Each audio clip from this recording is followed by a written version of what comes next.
నమస్తే అండి, నేను మీ సమత. సమ్మర్ వచ్చేసింది. కిడ్స్ని ఎలా ఎంగేజ్ చేయాలి?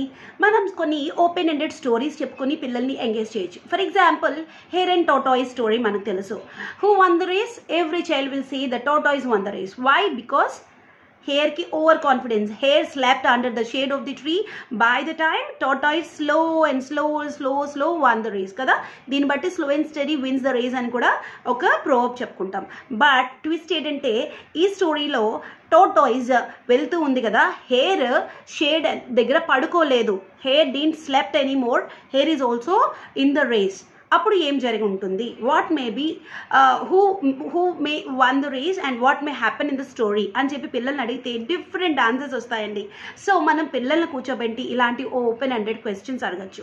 అదే కాకుండా మనం adding lines story, for example మనం ఒక స్టోరీని క్రియేట్ చేస్తామండి. ఒక లైన్ మనం క్రియేట్ చేసి we will give that situation and other students will engage by adding more lines. For example, ఒకరోజు అమ్మ అలా గోయింగ్ టు ద లైక్ ఫీల్డ్స్కి వెళ్తుంది, పొలంకి వెళ్తుంది అమ్మ. Then what happened, everyone started sowing the seeds.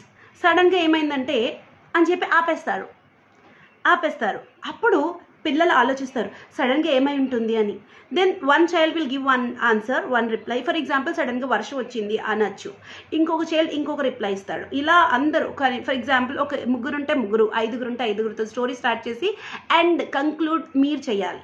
So ఇలా మనం ఒక స్టోరీని మనం క్రియేట్ చేసి అదే స్టోరీని వాళ్ళ నోట్బుక్లో నోట్ చేసుకోమంటాం. ఎలా ఉందండి స్టోరీ? ఇది చాలా బాగుంటుంది అండ్ పిల్లలకి నెరేటివ్ థింకింగ్ వస్తుంది, క్రియేటివ్ మైండ్స్ డెవలప్ చేసుకుంటారు. Thank you so much. మీరు ఫాలో అవ్వండి. ఇంకా మోర్ వీడియోస్ కోసం నా ఛానల్ని సబ్స్క్రైబ్ చేయండి. Thank you so much. నమస్తే.